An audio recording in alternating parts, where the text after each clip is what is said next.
है उसका जुड़ाव ट्रेड यूनियन के अध्यक्ष चेतन मित्तल के साथ जरूर होगा। इस मसले को चेतन मित्तल के अलावा और कोई सॉल्व नहीं कर सकता था, और जो आदमी चेतन मित्तल तक पहुंच सकता है वो कोई छोटा मोटा आदमी तो नहीं हो सकता। तो बेटा, ऐसे इंसान से दोस्ती बनाए रखना। कोयल ने उनकी बात का कोई जवाब नहीं दिया और फोन काट दिया। अब आप सब तो सच जानते ही हैं कि लकी के अलावा आखिर कौन हो सकता है जो चेतन मित्तल के इतने करीब पहुंच गया था, और वो भी इतना जल्दी। लेकिन कोयल का दिमाग कुछ और ही गणित लगाए बैठा था। प्रशांत, दोपहर में मैंने उससे ही फोन भी किया था। आई न्यू इट, पक्का उसने ही मेरी हेल्प की है। प्रशांत का नाम जुबान पर आते ही कोयल की आंखों में चमक आ गई थी।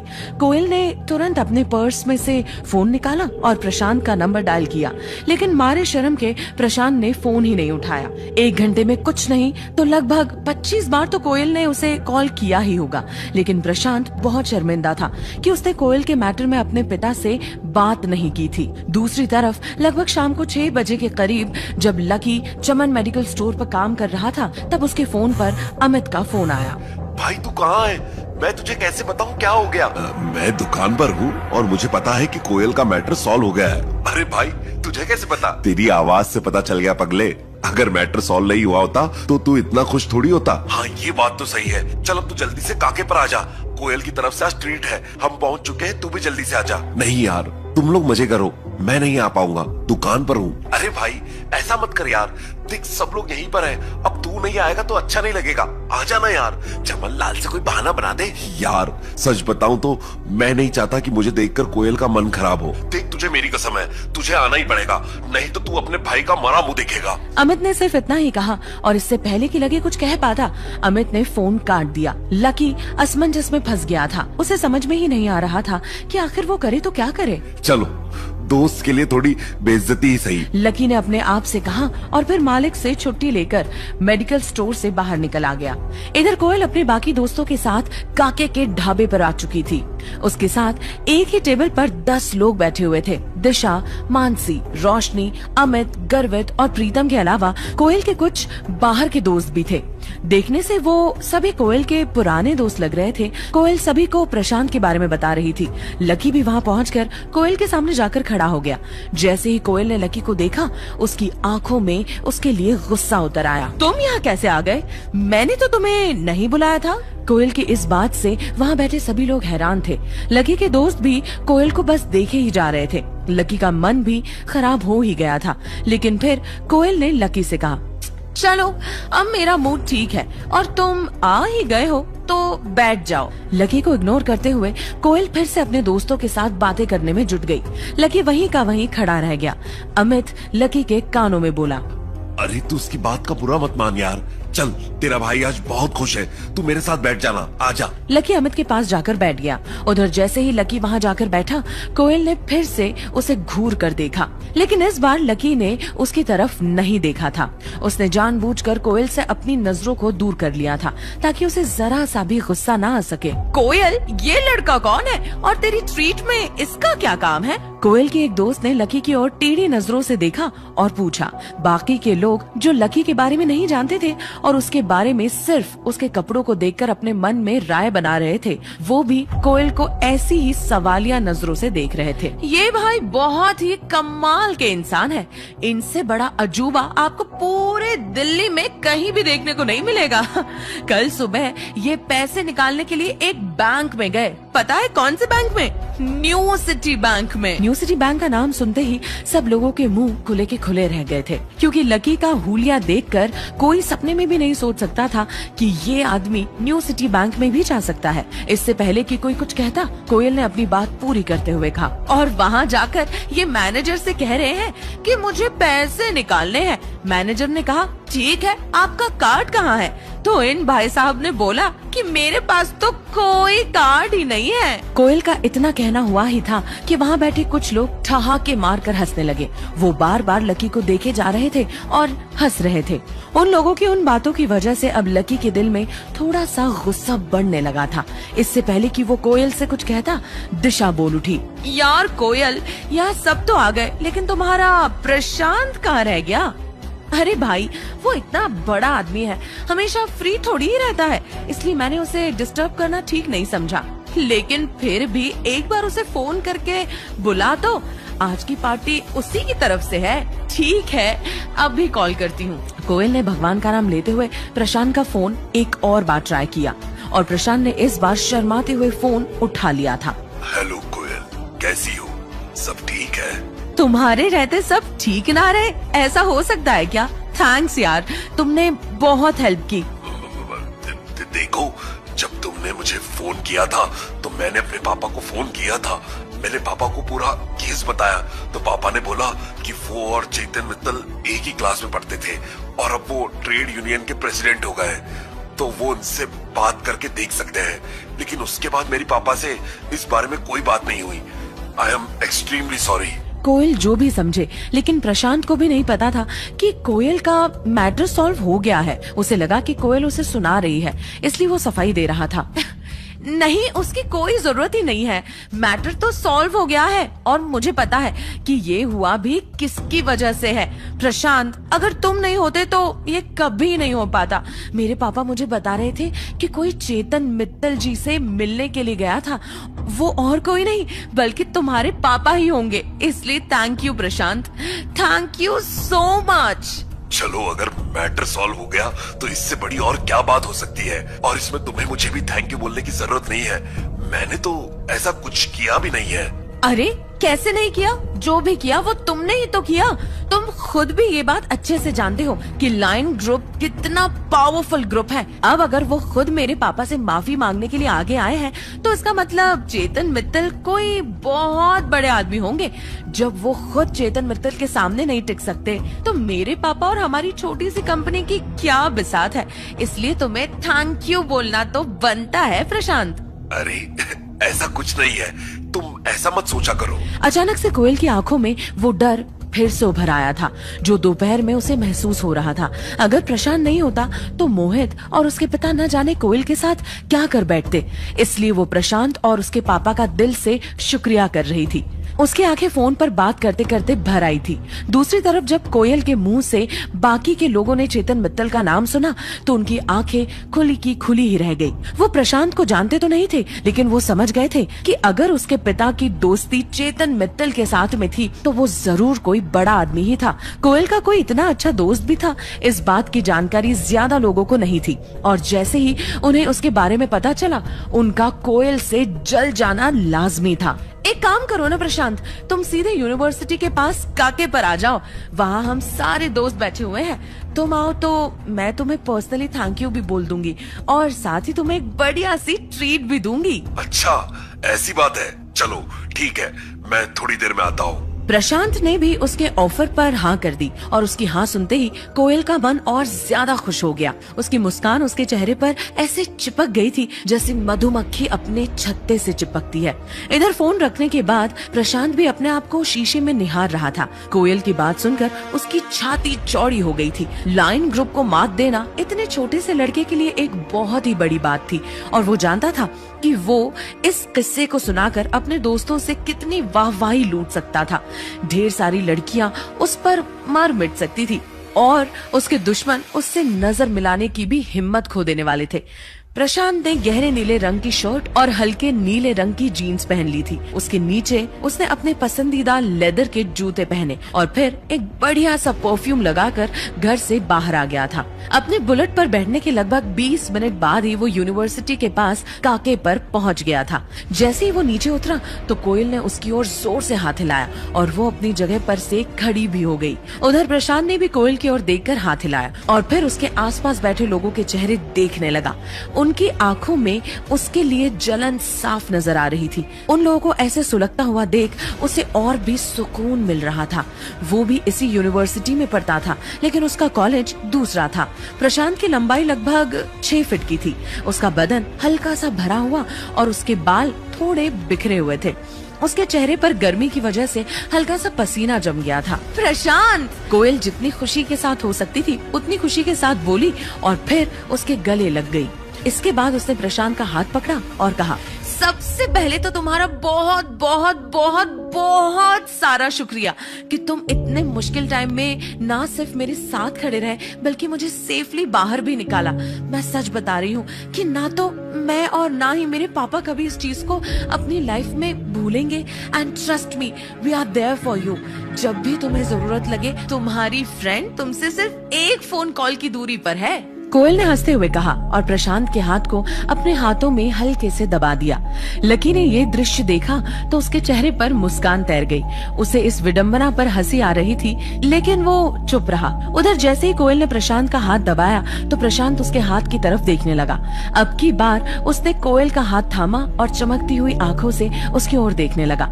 उसकी आंखें कोयल की आंखों पर से हटने का नाम ही नहीं ले रही थी। उसने मुस्कुराते हुए कहा, कोयल बस करो, और कितनी बार थैंक यू बोलोगी? मेरे लिए ये सब करना कोई बड़ी बात नहीं थी, और फिर जब बात तुम्हारी थी तो मैं अपनी जान पर भी खेलने के लिए रेडी था। कोयल को प्रशांत की इस बात पर शर्म आ गई थी।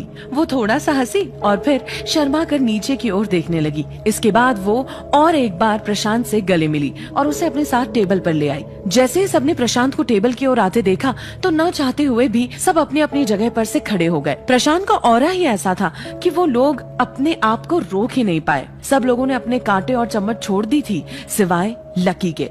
उसने प्रशांत की ओर बस एक बार देखा, थोड़ा सा मुस्कुराया और फिर से अपनी प्लेट की ओर देखने लगा। अमित और गर्वित उसे खड़े होने का इशारा भी कर रहे थे, लेकिन वो खड़ा नहीं हुआ। कोयल को पहले ही लकी के ऊपर बहुत गुस्सा आ रहा था और जब उसने ऐसी हरकत की तब तो वो उसके ऊपर फट पड़ने के लिए तैयार ही हो गई थी। लेकिन फिर उसने एक गहरी सांस ली और अपने आप को शांत कर लिया। वो प्रशांत के सामने अपना वैसा रूप दिखाकर अपना इम्प्रेशन खराब नहीं करना चाहती थी। अरे आप सब लोग मुझे देखकर खड़े क्यों हो गए? मैं यूनिवर्सिटी का प्रेसिडेंट थोड़ी हूँ। आप लोग बैठ सकते हैं प्लीज। प्रशांत ने भी मिलती हुई इज्जत के सामने कुछ ज्यादा ही बड़प्पन दिखाते हुए कहा। जैसे ही प्रशांत ने ये कहा, बाकी सभी लोग बैठ गए। उसकी बात सुनकर ही लोगों को ऐसा लग रहा था कि वो सच में कोई बड़ा आदमी था। लकी को मन ही मन हंसी आ रही थी। एक तरफ वो था जिसे अपने हिस्से की इज्जत नहीं मिल रही थी और दूसरी तरफ ये था जो दूसरे की शादी में खुद दूल्हा बना घूम रहा था। आओ तुम मेरे साथ बैठो। कोयल ने फिर से प्रशांत का हाथ पकड़ने का एक बहाना ढूंढते हुए कहा और उसे अपने साथ अपने वाले स्टूल पर ले गई। वैसे तो वो स्टूल 2 लोगों के हिसाब से ही बना था, लेकिन क्योंकि प्रशांत काफी हट्टा कट्टा और बड़े से डील डॉल वाला आदमी था, इसलिए उस एक स्टूल पर सिर्फ वही बैठ सकता था। अब उसके बैठ जाने के बाद कोयल के लिए जगह नहीं बची थी। अरे बाकी लोग थोड़ा थोड़ा सरको। रोशनी के कहते ही सब लोग थोड़ी थोड़ी जगह भी बनाने लगे। सब लोग पहले ही काफी चिपक कर बैठे हुए थे, इसलिए उनके खिसकने का कोई फायदा नहीं हुआ था। अब कोयल और प्रशांत को काफी फंसा हुआ महसूस हो रहा था। इस बीच लकी चुपचाप अपना खाना खा रहा था। जैसे ही कोयल ने उसे देखा, तुरंत उसके दिमाग में एक ख्याल आया। उसने लकी की ओर देखते हुए कहा, लकी। जैसे ही लकी ने अपनी नजर उठाई तो उसने देखा कि कोयल उसे घिन भरी नजरों से देख रही थी। उसकी आंखों को देखकर लकी ने पहले ही अपना काटा रोक लिया था। वो कोयल का मुंह खुलने का इंतजार कर रहा था।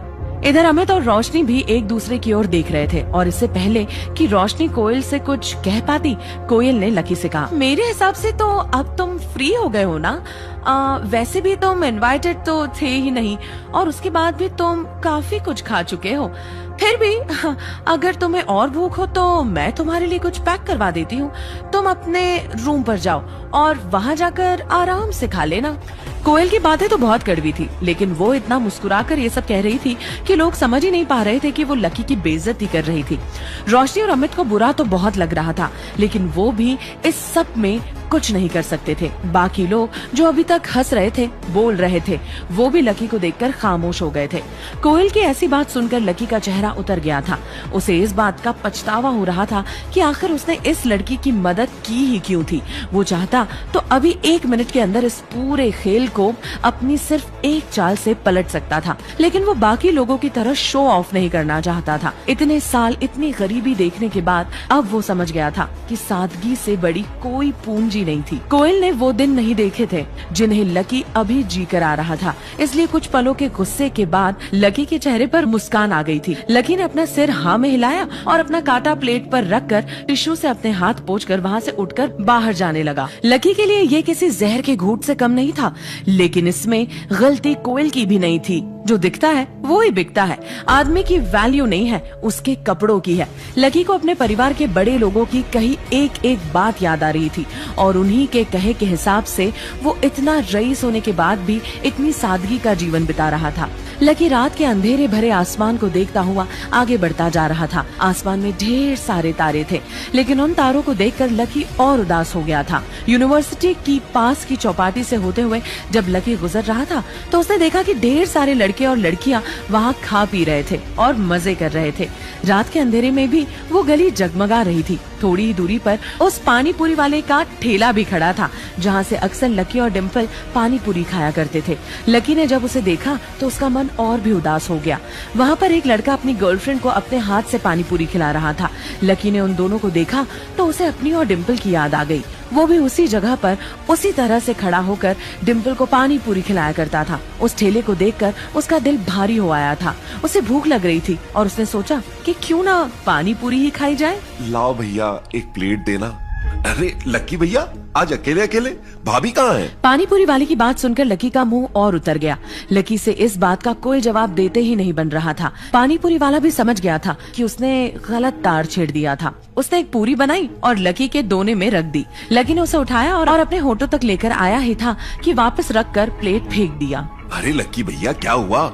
मच्छर गिर गया क्या? नहीं, बस मन नहीं है। लकी वहाँ से निकल गया।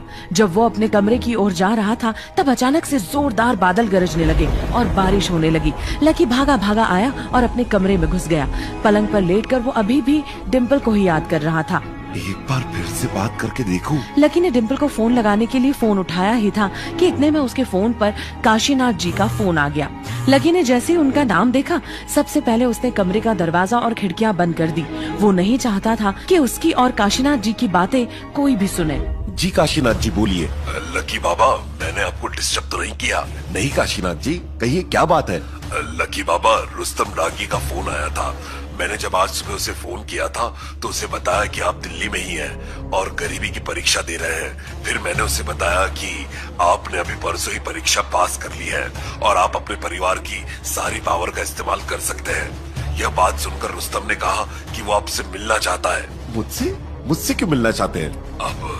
अब जब आपने गरीबी की परीक्षा पास कर ली है तो आपको परिवार का कारोबार भी संभालना पड़ेगा, इसलिए वो आपसे एक बार मिलना चाहते हैं। लेकिन मैं भी कुछ और दिनों तक अपनी पहचान छिपा कर रखना चाहता हूँ। वो मैं समझ रहा हूँ। वो बस एक बार आपसे मिलकर आपको देखना चाहते हैं और आपको अगर किसी और चीज की जरूरत हो तो वो भी आप उसे बता सकते हैं। दिल्ली में उसका अच्छा रौब भी चलता है। पढ़ाई के साथ साथ काम संभालने में भी वो आपकी मदद करेगा। असल में लकी के परिवार का बिजनेस न सिर्फ इंडिया बल्कि बाहर के बहुत से देशों में फैला हुआ था। अग्रवाल एंड अग्रवाल फर्म एक बहुत बड़ा ग्रुप था जिसके अंदर 10 लाख से भी ज्यादा लोग काम करते थे। लेकिन लकी के परिवार की रीत ही यही थी कि जब तक कोई भी आदमी गरीबी की परीक्षा को पास नहीं करता तब तक उसे बिजनेस का दारोमदार नहीं बनाया जाता था। ठीक है, मैं मिल लूंगा। ठीक है, तो मैं उसे फोन कर देता हूँ। वो कल सुबह ही आपसे मिलने के लिए आपके कॉलेज पहुँच जाएगा। नहीं, कॉलेज में मिलना ठीक नहीं होगा। आप मुझे उनका एड्रेस दे दीजिए, मैं खुद ही उनसे मिलने के लिए चला जाऊंगा। लकी रुस्तम डांगी को कॉलेज में बुलाकर जबरदस्ती की हवाबाजी नहीं करना चाहता था। वो जानता था कि अगर उसे किसी ने रुस्तम के साथ देख लिया तो लोग उससे सवाल पूछ कर उसका जीना दुश्वार कर देंगे और वो अभी कुछ दिन और यहाँ आराम से सुकून से जीना चाहता था। एक बार यहाँ से बाहर निकल के बाद तो उसे कंपनी के हिसाब से अपनी लाइफस्टाइल को बदलना ही था। लेकिन लकी बाबा, आने वाले वक्त में आपको ही अग्रवाल एंड अग्रवाल फर्म की कमान संभालनी है। ऐसे में अगर आप खुद रुस्तम डांगी से मिलने के लिए जाएंगे तो यह नियमों के खिलाफ नहीं हो जाएगा। सूरज को दिया दिखाना ठीक होगा क्या मालिक? मैं उसी को बोलता हूँ कि वो ही आपसे मिलने के लिए आए। काशीनाथ जी नहीं चाहते थे कि लकी कमान संभालने से पहले ही लोगों के सामने इतना सीधा नजर आने लगे, वरना लोग उसकी परवाह करना बंद कर देते। नहीं काशीनाथ जी, मुझे लगता है कि आप कुछ ज्यादा ही सोच रहे हैं। ऐसी कोई बात नहीं है, बल्कि मैं जब तक काम नहीं संभालता तब तक तो मैं उनसे मिलने के लिए जा ही सकता हूँ। वैसे भी उनसे मिलने के बहाने मैं थोड़ा शहर भी देखाऊंगा, घूम आऊंगा। ठीक है लक्की बाबा, आप अपने से बड़ी उम्र के लोगों से भी इतने प्यार से बात करते हैं कि कोई भी आपका मुरीद हो जाएगा, इसलिए आप चिंता मत कीजिए। मैं रुस्तम को बोल दूंगा कि आप खुद उससे मिलने के लिए आ रहे हैं। जी ठीक है। लकी जैसे ही फोन रखकर खिड़कियां खोलने को हुआ कि फिर से काशीनाथ जी का फोन आया। हेलो, लकी बाबा, रुस्तम कह रहा है कि वो गोल्डन मेंशन होटल में कल लंच के लिए जाने वाला है, तो आप भी लंच के लिए उसके साथ जा पाएंगे या मैं जगह बदलवा दूं? नहीं, कोई दिक्कत नहीं है। उनसे कहना कि मैं 1 बजे के आसपास वहाँ पहुँच जाऊंगा।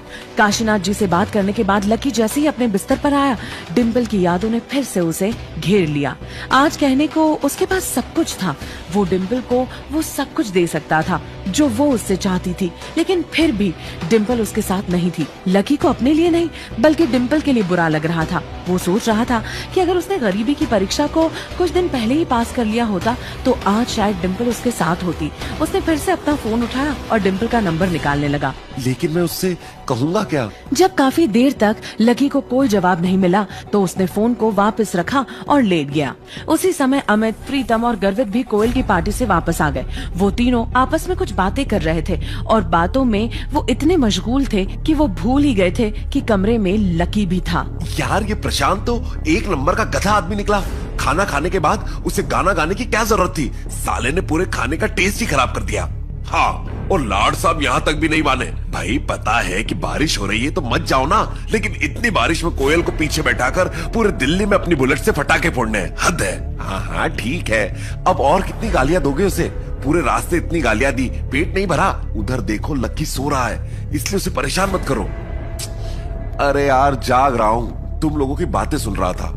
ठीक है भाई लोग, तुम लोग बातें करो, मैं नहाने जा रहा हूँ। अमित अपना तौलिया लेकर नहाने चला गया। प्रीतम और गर्वित थोड़ी देर सुस्ताने के बाद अपने अपने फोन निकालकर सोशल साइट पर सर्फिंग करने लगे। जैसे ही गर्वित ने अपना सोशल मीडिया हैंडल खोला, वो खुशी के मारे जोरों से उछल पड़ा। अरे भाई लोग, अंजलि लाइव आ रही है, जल्दी जल्दी आओ और लॉगिन मारो। गर्वित अंजलि को बहुत पसंद करता था। वो उसी की क्लास में पढ़ती थी और आए दिन वो लाइव आ जाती थी। जिस ऐप पर वो लाइव आती थी उस पर लड़के उसे अलग अलग इमोजी भेजते थे, पर इमोजी भेजने के कुछ पैसे लगते थे।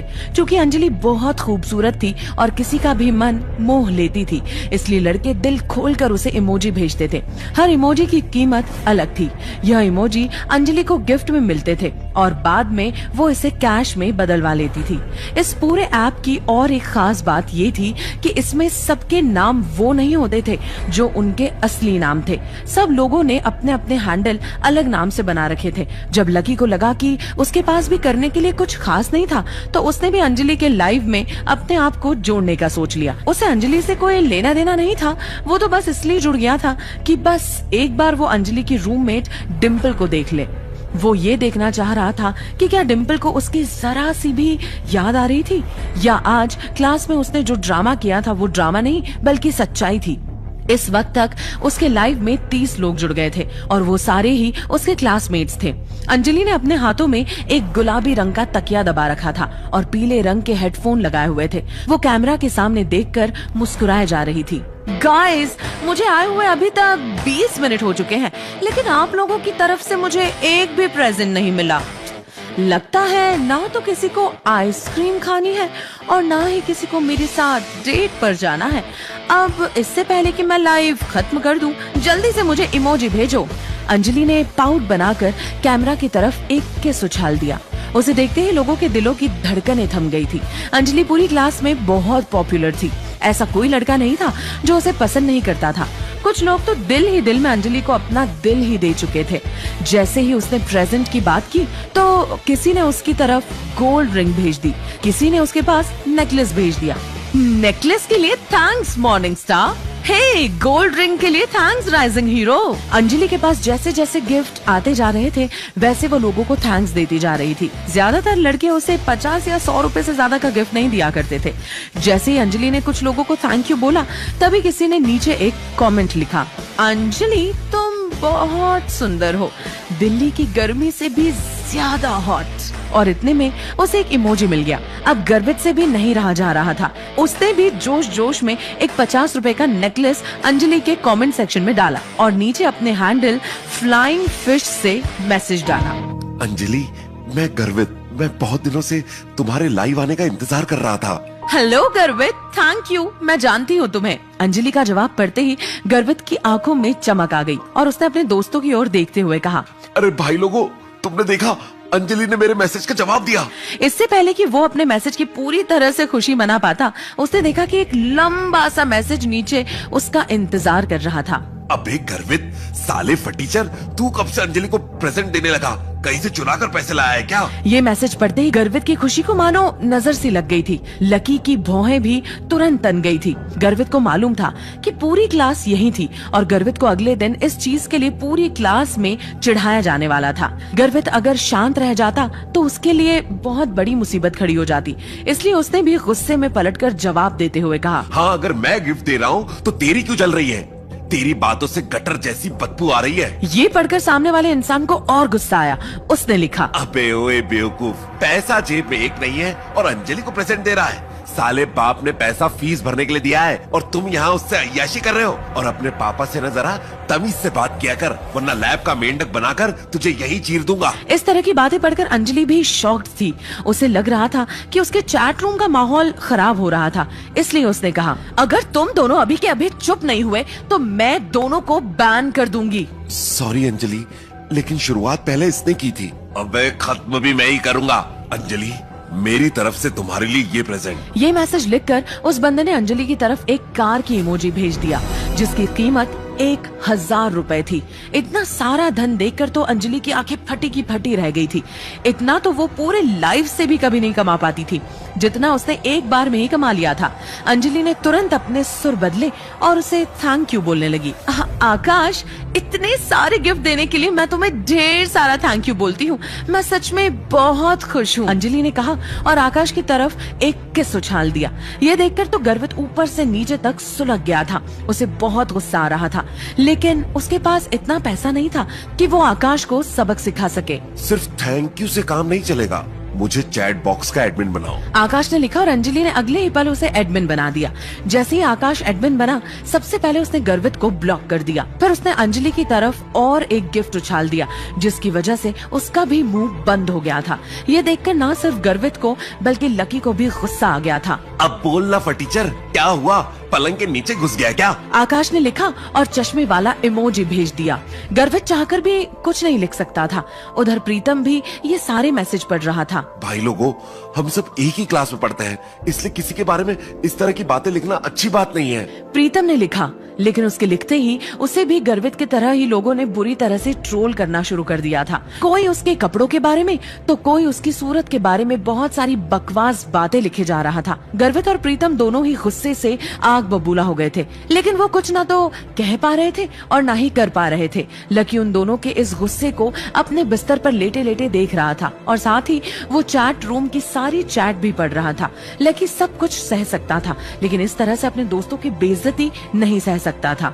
जब कमेंट्स की भरमार लग गई थी, तभी किसी ने नीचे एक कमेंट लिखा, अरे भाई देखो, किसी ने चांद का इमोजी भेजा है। उसके लिखते ही सब लोग शांत हो गए थे। एक चांद के इमोजी का मतलब था 10,000 रुपए।